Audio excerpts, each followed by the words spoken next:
Welcome to the Big Bets on Campus podcast brought to you by BetMGM. This is our Group of 5 deep dive. I'm Mike Calabrese, joined by Mike Iannello.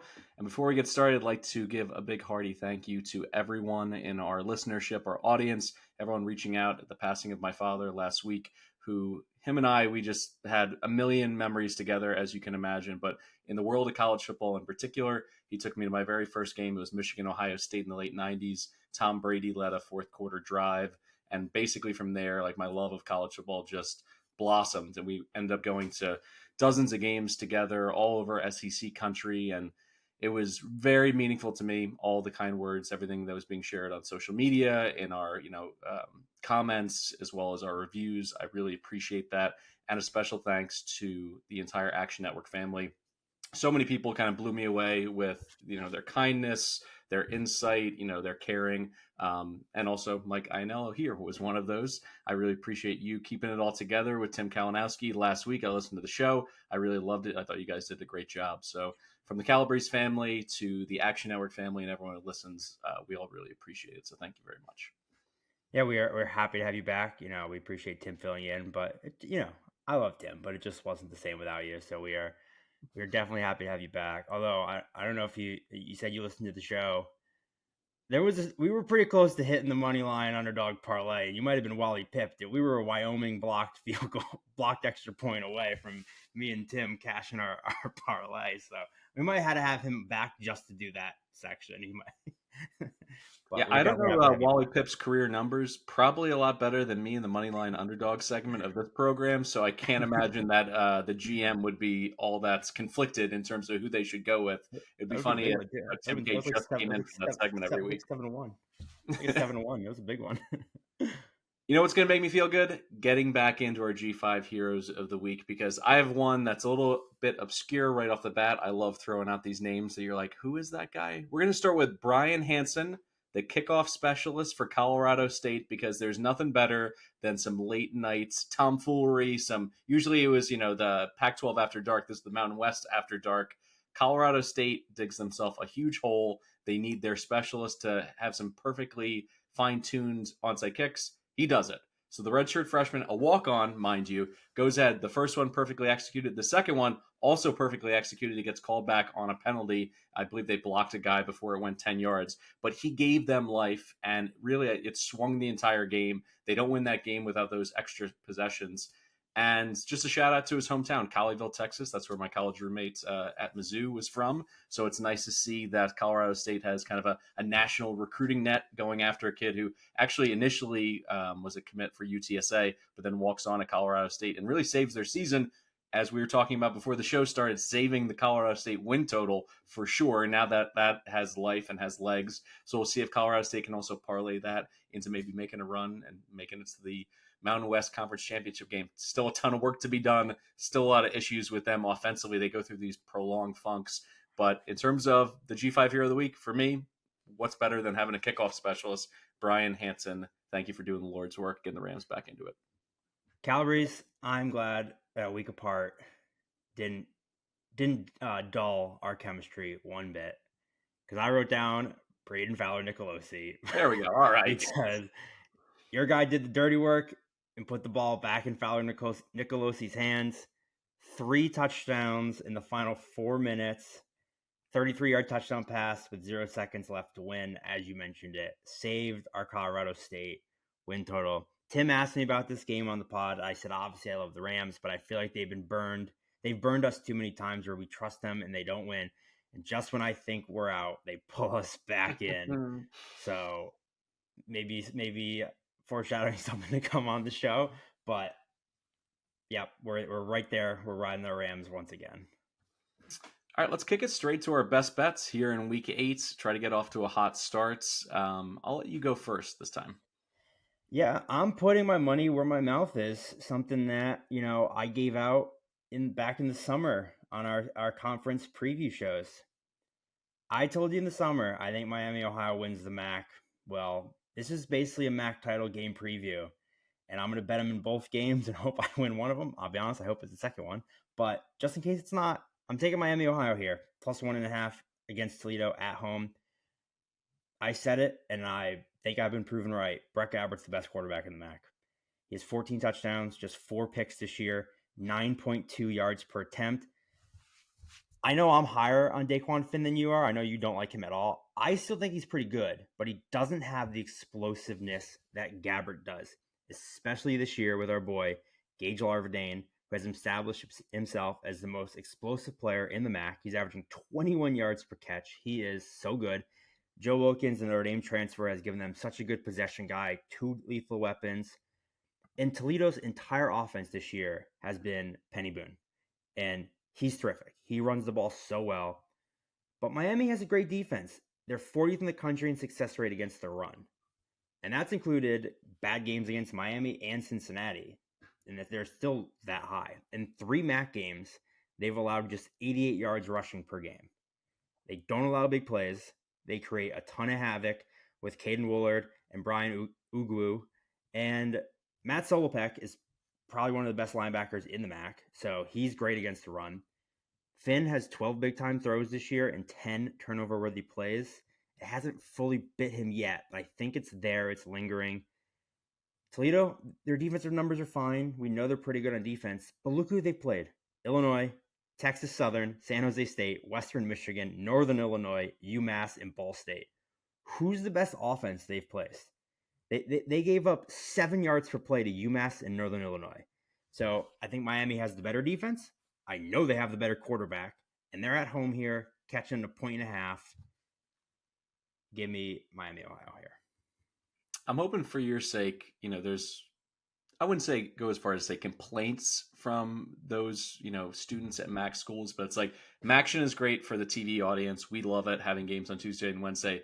Not so much for the fan experience. You look at the crowds and there's like 200, 300 people. They better show out for this game. This better be a packed house. This is an opportunity to insert yourself in, arguably finishing the year ranked if you go ahead and win this and then win out and win the MAC title. This is it for Miami of Ohio. It's been a culmination. Can they keep Gabbert healthy? Can they find somebody on the perimeter to replace Hippenhammer? They did engage Larvadain. And I agree with you. He's the most electric playmaker in this entire conference. So gun to my head, I'm going to go with you on the Red Hawks. I think this is the right play. This is the right side of it. I tried to be measured, kind of listening to your rationale, because I'm not a Finn fan in terms of, when they really need him in big games. So we're going to see if I get burned, but I'm going to go with Miami of Ohio. It's also like Toledo in general in big games. Yes. I agree with when you look at their schedule this year, they just haven't impressed me as much as I thought they would. Potentially as, the preseason MAC favorite, you would think that they'd really show out in some of these games. And the running game has popped, and Penny Boone, I agree, is somebody that you have to bottle up and corral in this game. But outside of that, I just don't see anything necessarily special, conference champion to be feared kind of special out of this Rockets team. All right, I'm going to go ahead and for the finance listeners in our crowd, this is something you're not really supposed to do in the stock market, which is try to catch a falling knife. You want to see a stock kind of bottom out first and then try to see if there's value. I don't care. I'm trying to catch this bad boy. I'm going San Jose State, laying 5.5 against Utah State, and I'll make it pretty simple here. San Jose State's run defense is just awful. It's the worst in the Mountain West. Their defensive success rate overall is 116th in the country.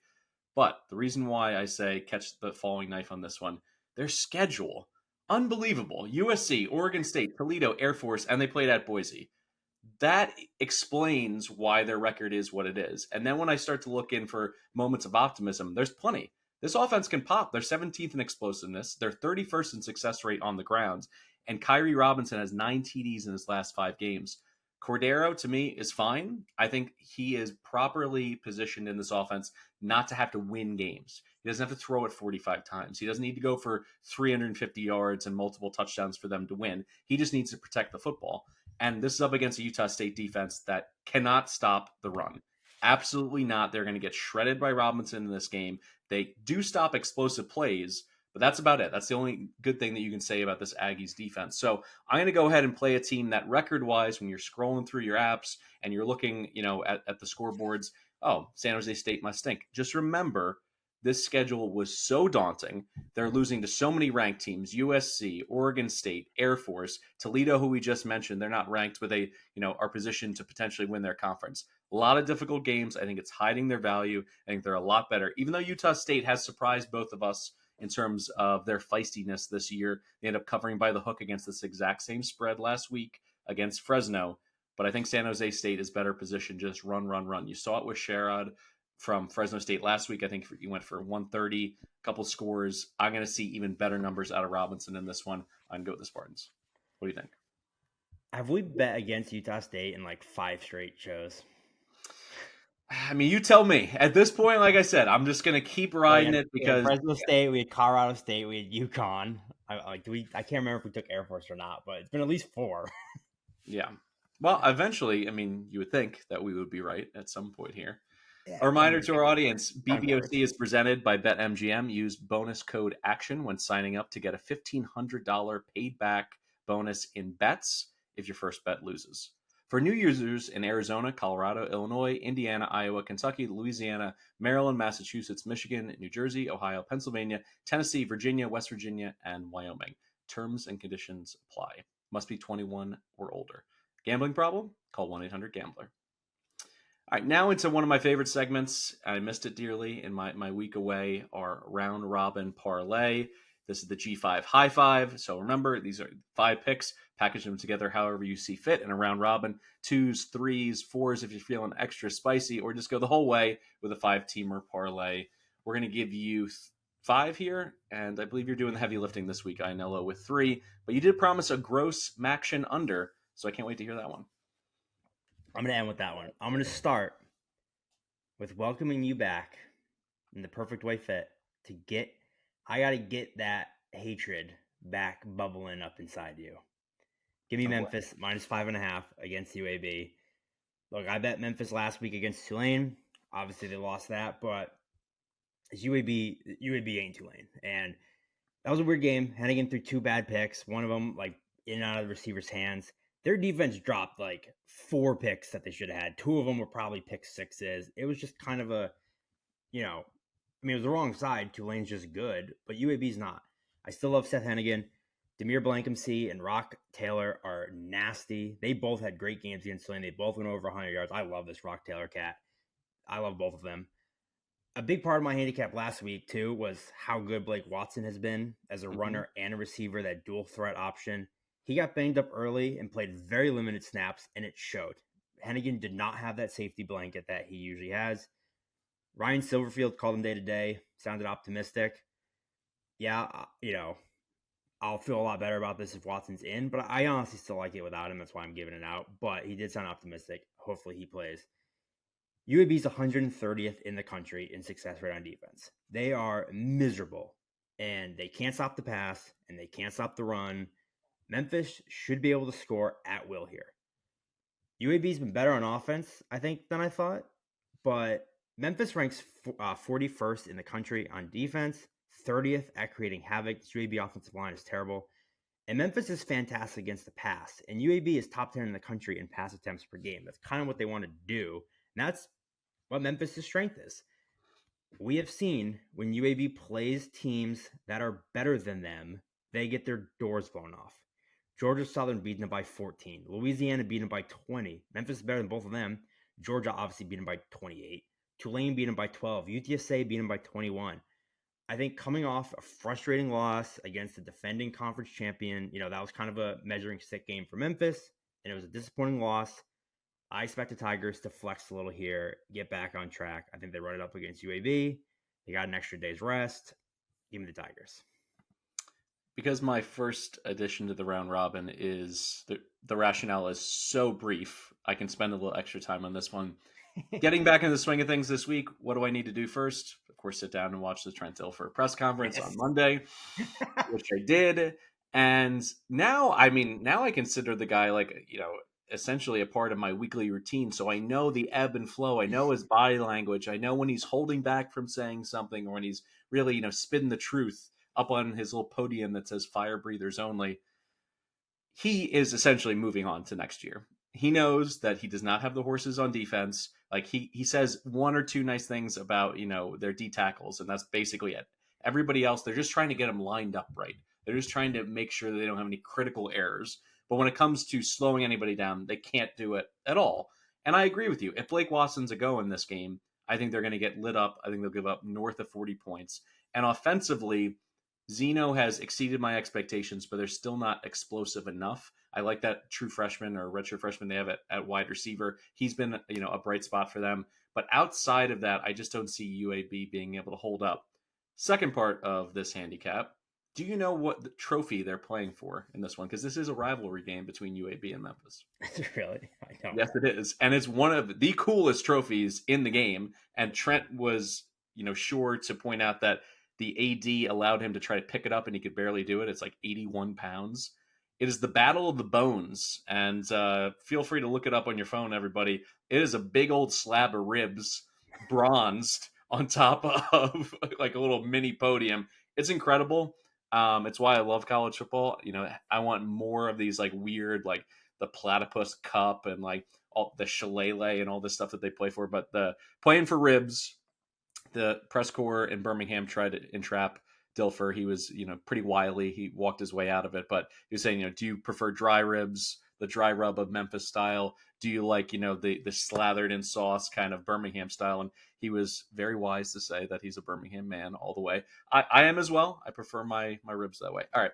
Hopping to my edition, or first edition, I should say, to the round robin this week. And as I said, it is a very brief synopsis. Air Force traveling to Annapolis to play the Middies. Navy getting 11.5. It's too many points. Plain and simple. Service Academy versus Service Academy. When a team is catching double digits as a dog, they've covered 64% of the time dating back to 1996. Air Force, in their last 16 games as a favorite against Navy, dating all the way back to 1998, they're 4-12 against the spread. Their last 6 trips to Annapolis as a favorite, they're 1-5 against the spread. So I just view this as teams that are familiar with scheme. Navy's, made a few modifications to their system, but it's still essentially a triple option. They know what they're getting against Air Force. And the last 4 weeks, Navy's looked pretty decent. They got 2 wins outright. They nearly upset Memphis on the road. They looked very good defensively in that game. They're trending up. Alex Teja, I should say, is killing it at fullback. He's averaging over 8 yards per carry. And in his last 4 games alone, he's got 4 scores, 457 yards, and over 9 yards per carry.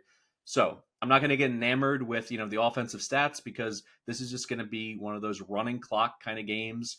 Few possessions. You may have, 2-3 possessions in an entire quarter.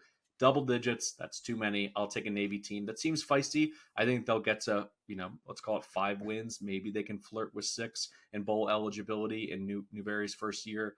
I like what Navy has here. And as much as I want, like we're very close to one of my dream scenarios. I shared this on Twitter a couple of years ago. Things that I need to see happen. I want to see another defensive player win the Heisman. I want to see a Service Academy in the year 6 game. I think it would be awesome. Obviously they're all national institutions. Their fans and alumnus live all over the country. They would just go berserk to play in like the Fiesta Bowl or the Cotton Bowl. I think that would be awesome. Rooting for Air Force. I just think this is too many points here. What do you think? Yeah, I don't love it. I certainly wouldn't lay them with Air Force, like you said, but I think this Air Force team is, I believe Zach Larrier is out, which does kind of concern me a little bit. That is big. But this Air Force team is so good, and I just think Navy sucks. So I'm kind of... I think you're sleeping on this Navy defense. As I said, they held Memphis to 28 points, which is not easy. And they shut out Charlotte. Like, they're doing what they're supposed to do in these games. They're shortening games, and they're not giving up explosives at the same rate as they were last year under Ken Niumatalolo. So I think they've improved. I'm surprised. I feel like this is like an autoplay situation for you. I know you respect Air Force a lot. That's Stucky's the move. I never bet Service Academy anything other than like the autoplay's the under. I'll bet the under. I'll bet that. But instead of arguing with you, what I was trying to look up while you were talking is you mentioned when you were talking about the Memphis UAB trophy. I want to give I know it's not technically G5, but we like to shine light on a little guy. I want to give a special shout out to one of the most prestigious trophies in all of college football, the Chattanooga Eastern Tennessee Rail Rivalry Trophy, which is this week the heated rivalry in the SoCon, where they play for a giant railroad block. Probably the heaviest trophy. I don't know if compared to the land grant, which one's actually heavier, but I would guess that the giant rail between Chattanooga and Eastern Tennessee is the heaviest. So I wanted to give that a little shout out because that's another fun little rivalry trophy. All right, we're laying down the track here. What's the next one in the round robin? All right, I'm going to take Georgia State +3 against Louisiana. You're giving me the thumbs up. I always love seeing that. Louisiana beat an FCS school, UAB, Buffalo, and then Texas State in a game they were outscored by over 100 yards. Are they any good? The Cajuns have been able to run the ball well, but their defense is horrific. They're 110th in the country in success rate on defense, and they're especially bad against the run. They're 124th in the nation defending the run. They've allowed over 175 yards on the ground in 3 straight games, over 200 in the last 2 games. They've allowed 8 rushing scores in the last 3 games. Well, all Georgia State does is run the ball. Marcus Carroll is averaging 123.7 yards per game on the ground, 10 rushing scores. He's a monster. He's averaging over 5 yards per carry. We know what Darren Granger could do with his legs. He's kicked in 58 yards per game, 5 scores himself. He's also throwing the ball a lot better this season compared to last year. He's averaging over 230 yards per game. His completion percentage is up to 69%. So he gives them kind of that dual throw ability we didn't really see with them last year. All they did was run it. They're still running it, but now they have that throwing option. And the Georgia State rush defense has been awesome. That's what they're very good at. They've struggled to defend the pass. Like I said, the only thing Louisiana does well is run the ball. Ben Wooldridge has been hurt, so freshman Zion Chris is starting. He's got 7 touchdowns, 4 picks. He's averaging just 18 pass attempts per game. So I think this sets up nicely for what Georgia State wants to do. I think they're better than people expected. We've seen them. They beat Coastal. We've seen them have some good wins. Louisiana's beaten nobody. I think the wrong team's favored here, so I think the matchup sets it up well, where they're going to run the ball on a bad rush defense, and they're going to stop the run. Give me Georgia State +3 here. Granger, another little tidbit, has kept a clean sheet, no interceptions in 5 of his 6 starts this year. That's critical because when he protects the football and they keep the chains moving and he adds in his dual threat element, I agree. I think they're the much better team in this one. I think Louisiana is a paper tiger and they're going to get exposed, particularly game flow wise, when they can't run the ball. Whether they're playing from behind or a tie game or they just want to run it, they're not going to have the same kind of success they've had against a really lousy schedule. You mentioned some of the teams. They played 4 teams outside of the Sagarin top 100. So I think this is going to be a wake-up call for them.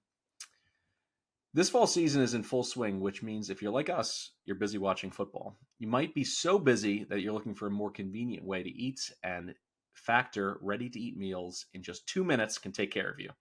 Factor can help you fuel up for breakfast, for lunch, for dinner with chef-prepared, dietitian-approved, ready-to-eat meals delivered straight to your door. You'll save time, you'll eat well, and you'll stay on track with a healthy lifestyle. This October, get Factor and enjoy eating well without the hassle. Simply choose your meals and enjoy fresh, flavor-packed meals delivered to your door, ready in just 2 minutes, no prep, no mess. I can speak from my own personal experience. As soon as they were delivered to my house, I could barely keep them in the fridge. I was eating multiple every single day. I was like, you know what? Factor, also add in breakfast, lunch, snack before dinner, late nights, college football watching, little meal to go there. There's plenty of ways to enjoy, and Ionello and I can both attest. They're fantastic. So head to factormeals.com/BBOC50 and use code BBOC50. That's 50. Get 50% off. That's code BBOC50 at factormeals.com/BBOC50 to get 50% off. Yeah, what I like about them is I'm a pretty picky eater, and I like how they send you, like you said, they're definitely on the healthier side, which I appreciate. But they kind of give you a good variety where they'll give you 1 or 2 that are super healthy. That's hey, try to be a grown up today and eat vegetables. But then they I don't want to say they cheat because they're just more healthy than eating McDonald's. But I had one that was a chicken with a shredded chicken with cheddar cheese and bacon. That's yeah, I'm still eating grilled chicken and vegetables, but also bacon and cheese. So dude, it was so good. I was like, can you send me 12 of those? They were so good. But then my wife was loving them. They had pork chop one that was unbelievable. She had some Mexican fajita type thing that she loved, and we were fighting over them. We had a draft because they sent us 6 of them, and I was like, all right, I want that one, and she picked. They're so good. Yeah, the next box I get, I'm gonna have to utilize the downstairs utility room fridge just to hide the top picks, as you like to say. Because I agree that anything that's Tex-Mex style that they do, enchiladas or fajitas, Yeah. Yeah. All right, to close out my additions to the round robin, I'm going New Mexico State -3 at UTEP. Let's start with the fact we've been talking rivalries. This one's got 3 rivalry names, which I love. Of course, the first one, we always bow down to our corporate sponsors. First Light Federal Credit Union, Battle of I-10. They're also competing for the Silver Spade Trophy and the Mayor's Cup. These 2 schools, it's one of the closest FBS rivalries. They're only separated by 40 miles, even though it's across the Texas-New Mexico state border. So it's one of the, most passionate in terms of familiarity rivalries in all of college football. And New Mexico State here is in a really good position to get bowl eligible for the second straight year under Jerry Kill, but they need this win. So they're laser focused in, and we've talked about Dana Dimmel. There's a good chance he's going to finish, for the 5th time in 6 years with a losing record. He's got to go 4-1 or better, to avoid that. I don't see that. They have a quarterback who 2 months ago was 4th on their depth chart up against a Kill defense that's now ranked 37th in Havoc. And just like last year, I feel like this is a carbon copy. The defense keeps getting better, and Diego Pavia, Diego has been getting better and better. He's averaging 90 yards per game on the ground in his last 4 starts, 10 total TDs in that time against just 1 pick. So as he plays at a higher level, this team's ceiling just goes way up. And it's up against a UTEP, defense that used to hang their hat on being able to stop the run. They can't do that anymore. I just think this is white flag time for Dimmel, for the kids on the team. It just doesn't seem like it came together. This was a team that really needed to win their close games the last 2 to 3 years to be on the verge of bowl eligibility, season in, season out. They're not doing it this year. I think they're going to get dump trucked in this one. The number kind of opens, I believe, at 2. It's bubbled up to 3.5. I would play it all the way up to, -6. I think New Mexico State's the class team here, and they certainly have a huge advantage at quarterback. What do you think about the Aggies versus Miners? Yep, I bet it too. Yeah, like you said, I bet it at -1, and yeah, I still like it too. Like you said, they're look how Gavin Hardison's played this year, and like you said, the guy they're starting, I don't even remember his name. He was fourth. They lost like 3 quarterbacks in one game. It was nuts.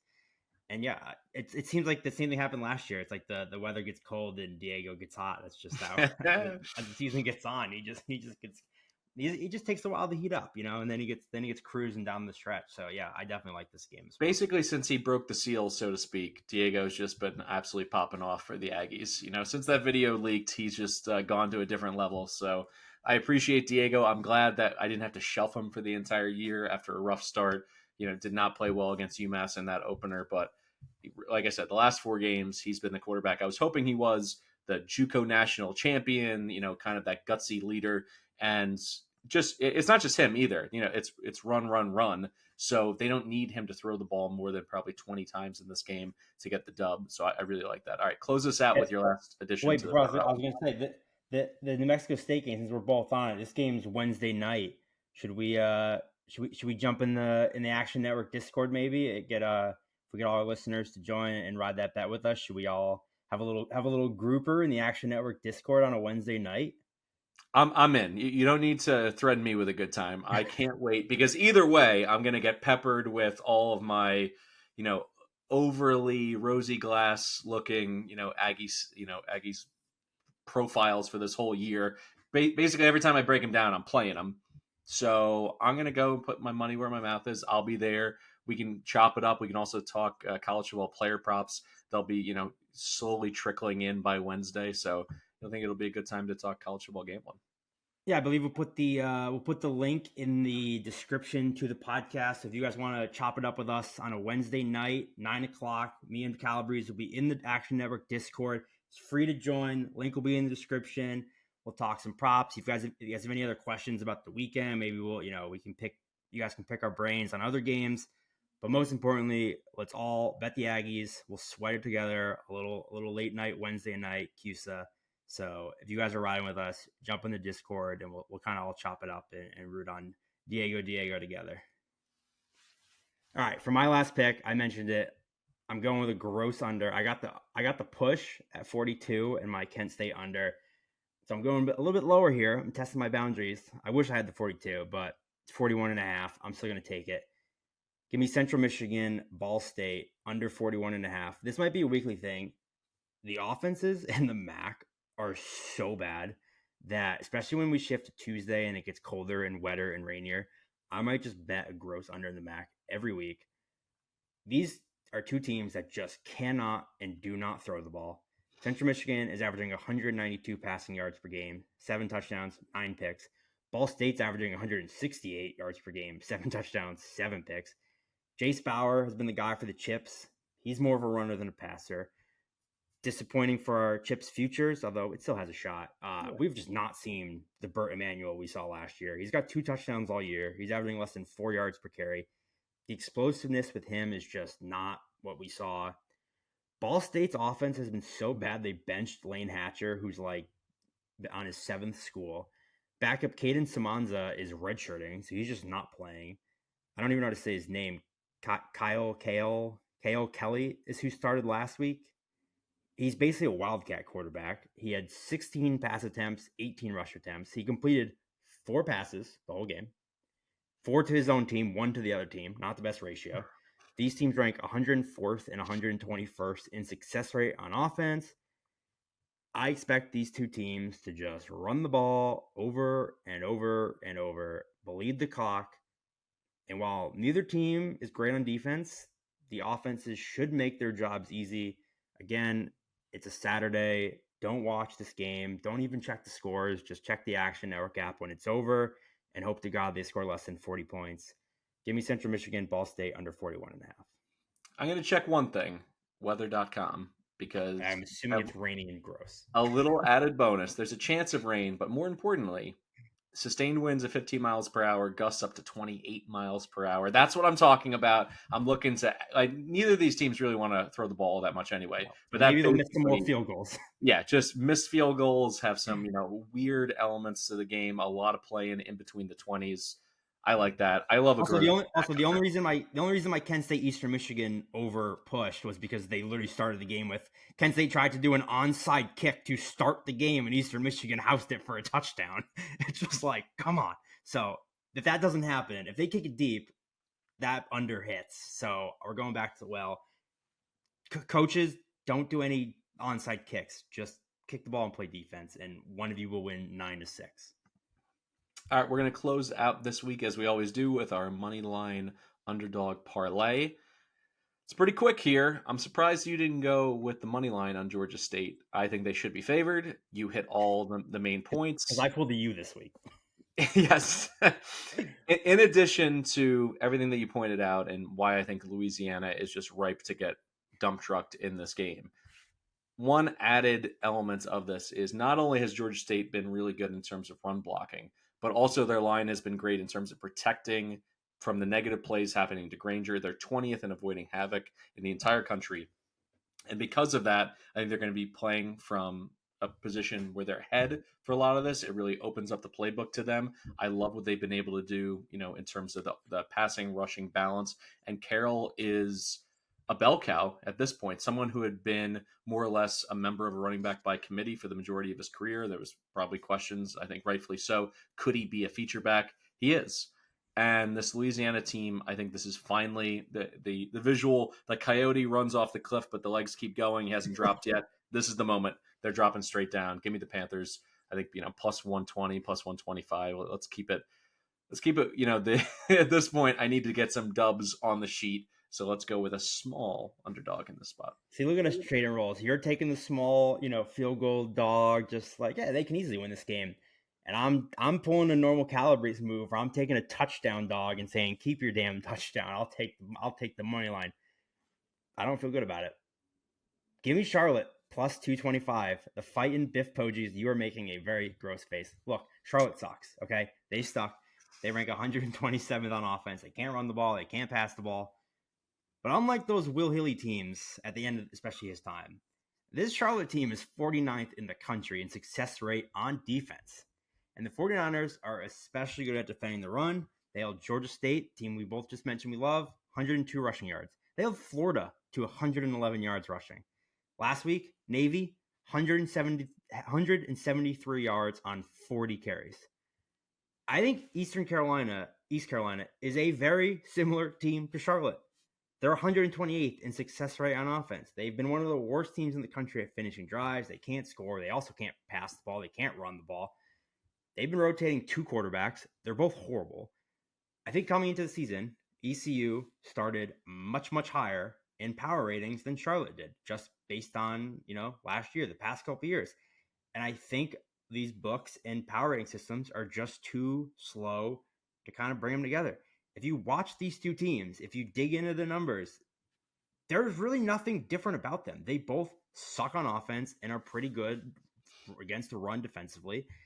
Defenses should dominate this game. Honestly, it's probably a good under bet as I'm talking about it. I don't even know what the number is, but it's probably low. But it's probably a good under game, which also, presents good value on an underdog. But the one area that stuck out to me the most as like a very green against very red was Charlotte is 37th in the country in explosiveness on offense. East Carolina is 133rd at defending explosiveness.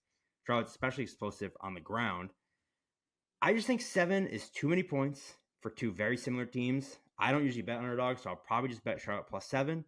But I also think plus 225 is just way too much on a money line for these teams that they both just stink. And if you're giving me 225 on a bad team against a bad team, it's like, yeah, no one's gonna be surprised if Charlotte wins this game. So give me the fat one here.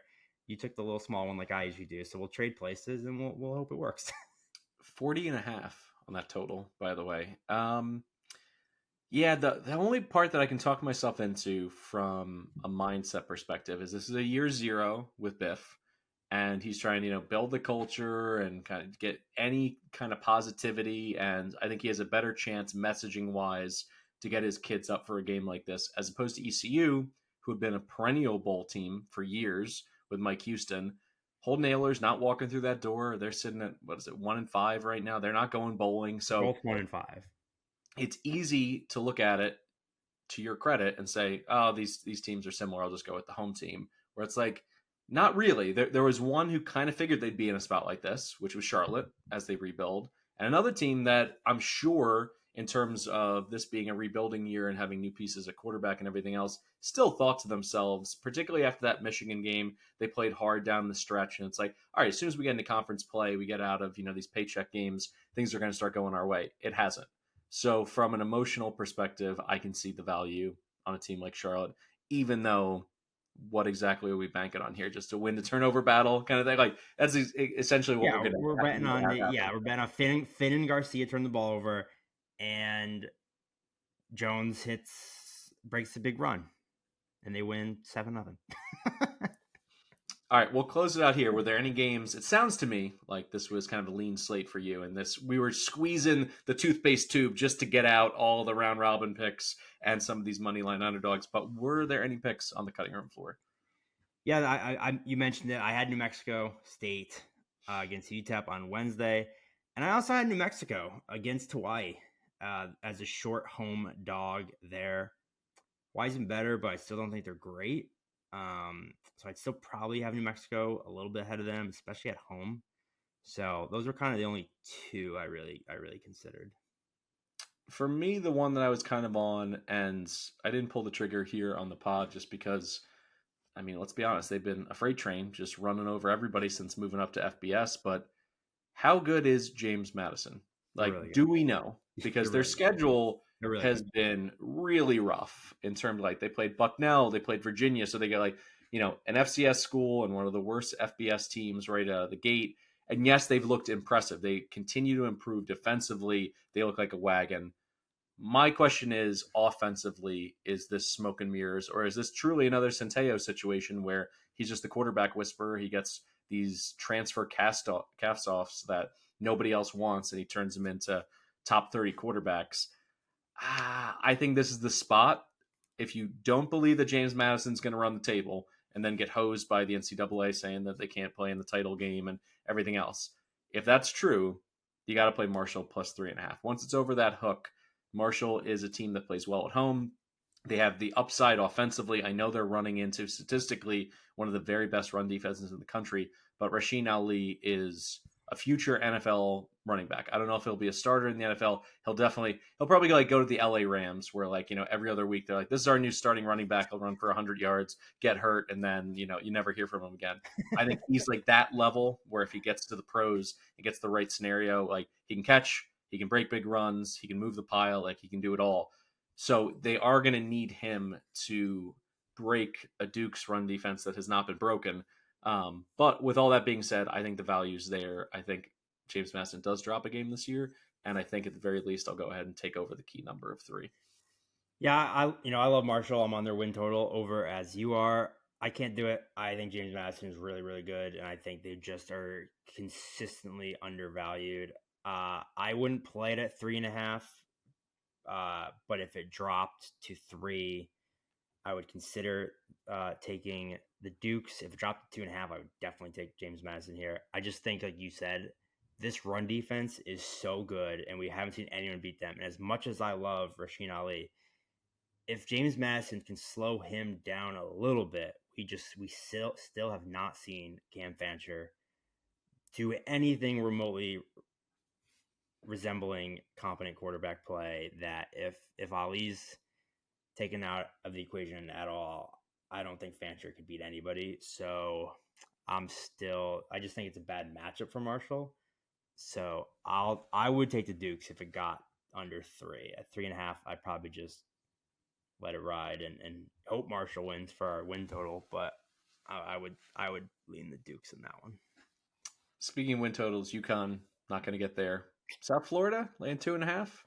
They seem like a pretty good offense, and UConn's not exactly the team to take advantage of every bad defense they play. I could maybe see them in a shootout. I think if I were to play South Florida, lay in the points, do the same game parlay, go over 54.5 and lay the points, I could see them winning like a 38-31 kind of game, just like it gets crazy. But UConn, same scenario, like in terms of rationale, talking about fading an ECU team that was a bowl team. UConn was a bowl team last year. They had hopes for another good year, and they lost their full identity on defense. They just can't stop anybody all of a sudden. The defense is just not what it was. Although, and like you said, to the over point, I do think Roberson's looked better over the last week or two. But yeah, the defense just was not what we thought it would be. All right, our official cutting room floor number there then is over 54.5. All right, for Mike Iannello, I'm Mike Calabrese. This has been the Big Bets on Campus podcast, our Group of 5 deep dive presented by BetMGM. A reminder to our audience that you can catch Colin and Stuck for the full rundown. They usually hit, 60, 70 games in a 90-minute window. It's incredible the amount of detail and depth they get into. That'll drop on Thursday. Then our live show on Saturday. I'll have my G5 best bet of the week. And then their entire show, their 3-man weave of Brett McMurphy, Colin, Stuckey, giving you all the last-minute piece of information, line movement, injury updates. There's so many quarterback injuries around the country. It's really important to make sure that if you're impacted in that way, that you're getting the best information at the latest date. And then for the rest of our programming, the new BCS has been a really fun listen on a weekly basis. And on Fridays, Tim Kalinowski and I, the BBOC Tailgate, we give out our college football player props, continuing to run hot in that department. Tim K did a great job filling in solo last week. He went 2-1. I'll be back to give out 5 picks in total. All right, that's it for us. Hopefully this is a great weekend for college football. Hopefully for our Penn State futures, they take care of the Buckeyes in Columbus. I know we don't talk that much Power 5 football, but we're all on the same page there in the Action Network family. So enjoy, and we'll see you next week.